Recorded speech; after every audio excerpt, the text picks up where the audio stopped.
I am Brendan Mahoney, and I'm an occupational health nurse on the occupational health and safety team.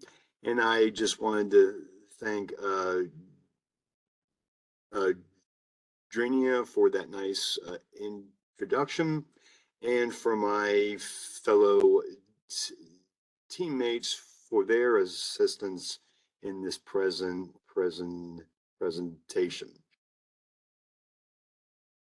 And like I said, we're about to start the holiday season. It'll be hopefully a fulfilling time for all, and certainly, regardless of the season, safety is always paramount. And with the time of year, tight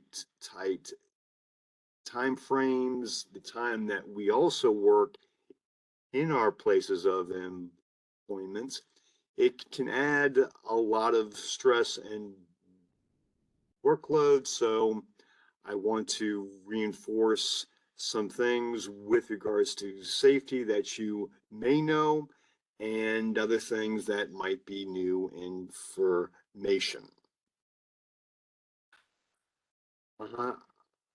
I'm not going to read verbatim what this slide here, but I think the the main idea I want to convey is that safety and accidents are all significant statistics, and the numbers don't lie.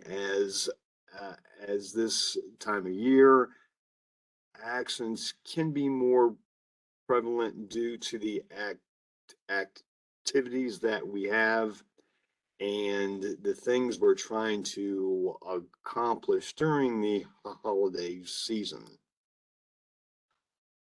Some of you may have started this with Halloween, though I know that it'll be in full swing very soon for Thanksgiving and for Christmas. Decorating one's office and cubicle, door, etc. The main thing I want to stress are open flames. Candles are absolutely forbidden in any state building, and for that matter, I would not recommend them in any kind of public space or office environment. If you want to hang lights on, say, a door, a cubicle, etc., always always check and confirm that the electrical connections are safe and there are no frayed wires of any kind. But aside from electrical safety, we also have to think about physical safety in that loose cords, extension cords, they need to be taped on down to a floor, because they can also cause a physical hazard by the tripping hazard that they can pose, which can cause fall and potential injury.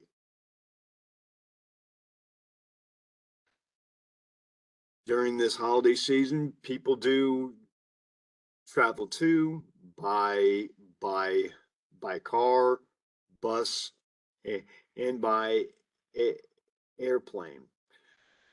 Certainly, I think during the flying process, we are more in tune with safety and the needs and health of ourselves and hopefully our fellow passengers. As an as an as an offshoot of that, I would I would recommend you take the time to thoughtfully pack and to make a list of the things that you need. And in this day and age of flying, there's generally a charge for any luggage that is checked. So a lot of people opt to bring one carry-on that is not that is for free and not charged. Again, generally by the airlines. So with that type of a of a small bag, please take the time to properly and thoughtfully pack so that all your belongings can fit into potentially one carry-on bag. And if we are to board an airplane and to fly, it's always important to pay attention to the safety presentation and to what the flight staff will say, because those words can save your life in an in an in an airline emergency of any kind. And as a rule of thumb, I don't know what the current rules are for flying, but even in this post COVID era, I've found that it is still a good practice to wear a mask while you're flying. It can it can shield your mouth and nose from any respiratory particulates or uh, other viruses that might be on the plane. And at the least, I have found that it it it avoids any drying out of the nasal and throat passages, which can cause a sore throat or other irritation of your sinuses or your throat. But for but for those of you who are driving to see family, friends during this holiday season, it's important to keep in mind what the current weather report and outlook is for the next 4 to 6 weeks. I saw recently that we are expected to get more snow than normal. It's always important when driving in any kind of weather, snow, ice, rain, sleet, that you leave enough time for safe travel. And and regardless of the time of year or the weather, it's important that we don't use our cell phone manually while we are driving, and to fully utilize hands-free technology for our cell phone. And always, like with flying, always fasten your seat belt and do not drink and drive. Though when we're driving, it's always important to have a safety a kit uh, at the minimum, it's always important to have a set of jumper like jumper cables and an and an ice scraper at all times. And I also want to remind you that there is a new state law called the Move Over Law, and that requires those people, both law enforcement officers and cars who are in a shoulder, that we move over to the center or right or left lane for that person's safety on the shoulder. And to take that a step further, a survival kit, say that you're driving in a very rural area, to have water, warm blankets, non-perishable food stuffs, and your medications, and a way to charge your cell phone. All right, fire. That's always a safety concern, regardless of the season, but during these colder months of fall and winter, we also want to practice fire safety.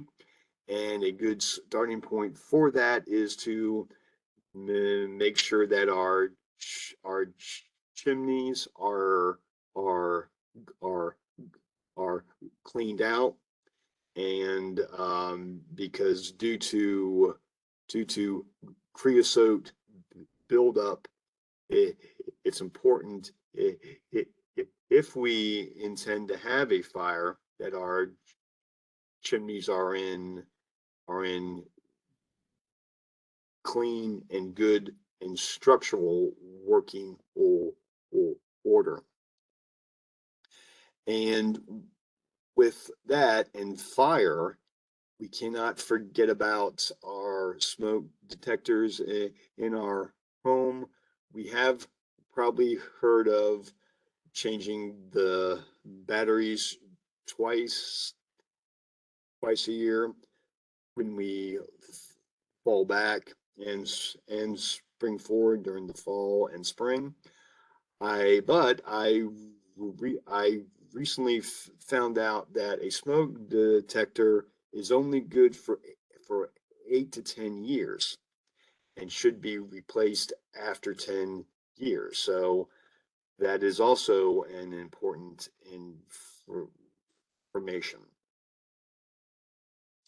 Okay, and fire safety continued during the Christmas season. I'm sure a lot of us have a Christmas tree up, whether it be live or be it fake. We always want to practice good safety and put lights on it that have been certified by UL, which stands for Underwriters Laboratories. And as a good practice, you shouldn't leave the lights on your tree anytime that you are not in the house. And be sure that if it's a fake tree, that it is fire retardant, and for all fresh trees, that they are kept well watered to to prevent dryness and increased fire hazard. pardon me, and during this holiday season, I'm sure many of you will be cooking in the kitchen. For those with small children, I'm sure that you probably have heard of this in the past. It's always best to turn handles in for any pots or pans that are on a hot stove top. Continuing with the fire's safety theme, fires can break out in the kitchen area, and they are most commonly caused by fat, oil, and grease being used in cooking, or them being a byproduct of of cooking. And with these kind of fires, with the fire, grease, fat, etc., the the the the one thing you don't want to do to extinguish that fire is to use water, because that will spread the grease more and spread the fire consequently. The best way to stop a, a grease fire is to smother it with a pot top or some type of a metal top to extinguish the fire. And on the topic of extinguishing, it's a good practice for a home to have a fire extinguisher that is currently up to date and not expired, and preferably somewhere near or in the kitchen, but not adjacent to a warm source, say like a hot a hot plates or a stove, because if a fire were to break out, that person or persons could not get direct and safe access to that fire extinguisher. All right, and Thanksgiving is a couple of weeks away here, and I know that a deep frying a turkey is now in more in style now, and I'm sure that you've seen the the many ways a deep fryer can catch fire on the local news and YouTube safety uh, clips. Just a couple of points I want to stress. I've never deep fried a turkey myself, but just some key points. You want to deep fry the turkey outside a home on a concrete or an asphalt surface. And with regards to the oil level in the in the fryer, it's best practice to put the turkey into the empty fryer first, then pour the oil in so you know exactly how much oil that you will need. Then take the turkey out and then start heating the oil. And with regards to the turkey, be very sure it's fully thawed, and never put water or ice or any cold substance into boiling oil. And with turkey and food preparation, the same rules apply for safe preparation. A turkey still has the potential to spread salmonella. And th th this is something that I have done myself.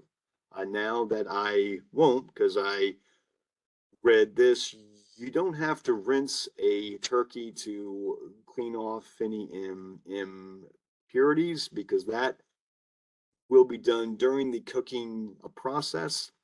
And rinsing a turkey off can spread or splash salmonella into cooking preparation areas.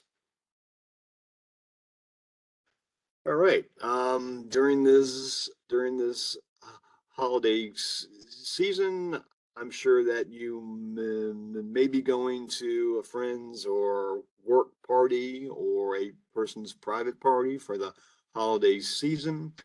We, we, regardless, we still have to keep our safety, our safety caps on, and to be fully aware of what dangers can occur. If a person is hosting a holiday party, they should take that role seriously, and and to to provide non-alcoholic beverage uh, options to those who might be a designated driver or those who do not care to imbibe. Fruit juice, uh, orange juice, cranberry juice, pineapple juice are all good ideas for non-alcoholic options. Also, never leave a drink unattended, and this would apply pri primarily to a foreign environment, but also we have to be careful in an area where we live, a person's home, a more comfortable environment, because potentially an unattended drink can be spiked with alcohol or a date rape drug or a sedative. So please keep that in mind and don't let your drink be left unattended.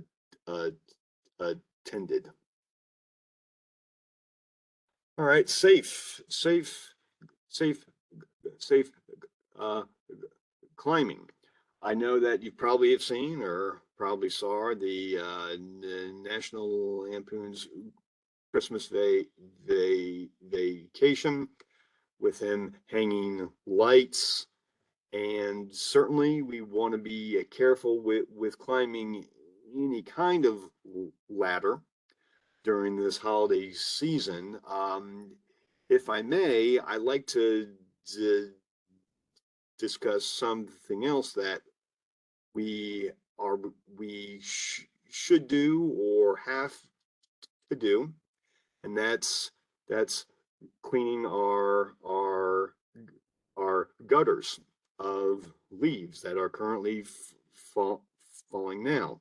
Leaves cause a mess, and our gutters certainly have to be cleaned. I was taught once gutters should be cleaned 4 times a year. I generally try to do it well. In the past, I strove for three times a year, but thankfully I do have gutter guards now, and thankfully I don't have to climb ladders to clean them out. But for those without gutter guards, um, use extreme caution with climbing ladders.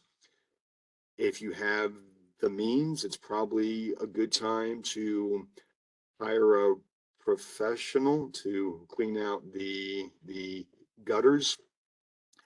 And I know that it looks easy, and when you get on top of a roof, it's it's a lot it's a lot scarier than looking at a roof from the ground. I don't recommend a person, again, your average homeowner, to walk on their roof, because the danger is always there of slipping and and and falling. And the reason why I mention that is I did hire a guy to clean my gutters once, and he was on the top of my roof with a leaf blower, and he blew the leaves out that way. But again, I don't recommend people walk on the top of their roof, except those with skills and experience. Toys and gifts. We want to use our due diligence with checking toys for safety, uh, choking hazards, and for any plastic wrapping that might be a part of a toy. Be sure that that is not left for a child to chew on or swallow and cause either an asphyxiation or choking hazard. And on that theme of taking care of kids and their toys safety, we can't forget about our pets and those who have pets. Be sure that your pet doesn't chew on a fake or a real tree or decorations, ribbons, or other toxic plants, but also food that is edible for people sometimes can cause severe illness to pets. And the one thing that comes to mind is is chocolate. All right, snow blower safety. Down here, I don't think we have a lot of snow blowers, or I haven't seen many, but you do find them occasionally, and just some basic principles. You should never operate one while you're under the influence of any substance.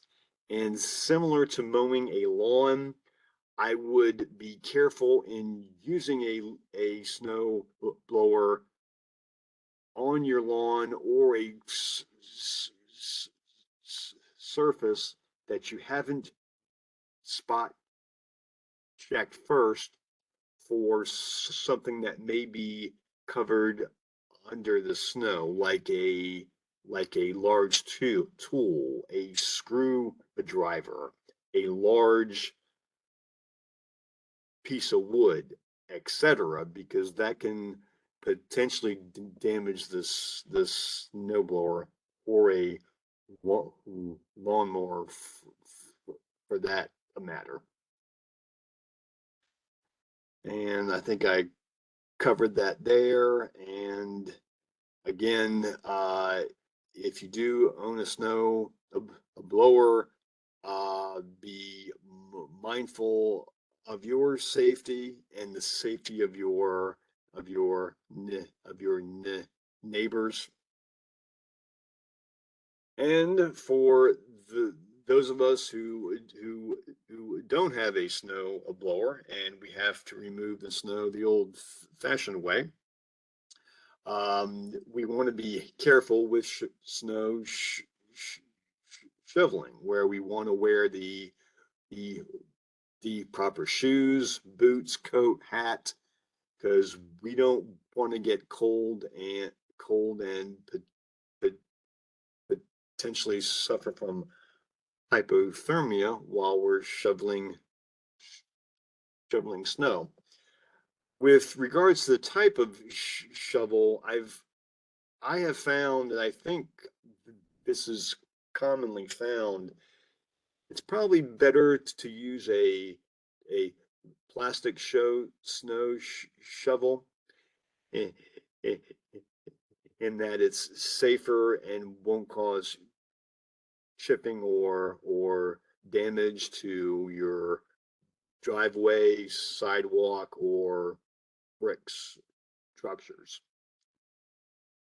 And when shoveling, it's always best to shovel during the middle part of the day when the temperature is the highest, and hopefully when the sun is out, because of that time of day, it's a whole lot easier to shovel snow and ice as opposed to first thing in the morning when you're trying to possibly get your car out of a snowy driveway.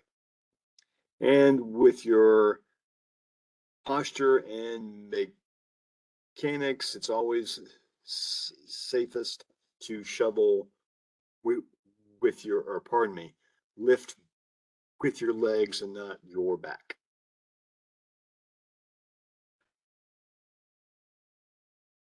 Crowds and public safety, where a lot of people are out shopping, running errands, etc., buying gifts. It's always important to be situationally aware of your surroundings, and as the picture shows, please don't have your head buried in a cell phone. Just walking around, you can trip, fall, and potentially hurt yourself. As an offshoot, it gets darker sooner, and people might like to run or jog after work, or potentially walk home. I hope that's not the case. Regardless, it's a, a good idea to have a reflective vest to wear during the early evening hours, because it it is dark, and it's especially dangerous where I see people walking on the side of the road in dark clothing, and sometimes either talking or speaking on a cell phone. This is extremely dangerous, and I know some people may not have transportation, but be very careful when walking at home, at night, on the roads, and if you are able to wear reflective clothing or a reflective vest for safety and for security. Um, it's always it's always important to keep your belongings secure. And you probably have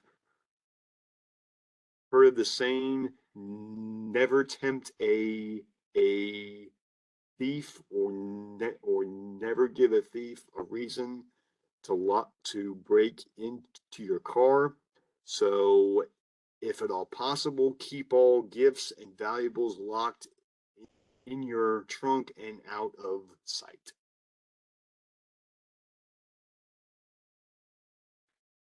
Stress management. Like I said, this is a busy time of the year. We all want that Norman Rockwell um, holiday season. That's not always possible. Try to focus on your time with family, friends, loved ones, and as an offshoot, certainly keep your mind, your heart, and your ears open to those who may not have family or may not have anywhere to go for for Christmas, for Thanksgiving, New Year's Eve, but please consider inviting someone in to your home that you might know through work, through your through your church, or through a civic group. That will certainly mean a lot to that to person. And as a registered nurse myself, and for those in certain public safety, health professions, or those who move to a new area, uh, uh, being alone for the holidays can be hard. So feel free to keep your mind, your heart, your ears, and your eyes open for someone in need, and to consider inviting them into your home for the holidays season. Again, thank you again for your attention and time, and I will check with uh, uh, uh, Adrenia if there are any questions, or if there are any questions typed into the chat. Okay. Thank you very much. Thank you, Brandon, for sharing that information with us. They're all good reminders. If we heard them before, we definitely can hear those again and pass those on to others.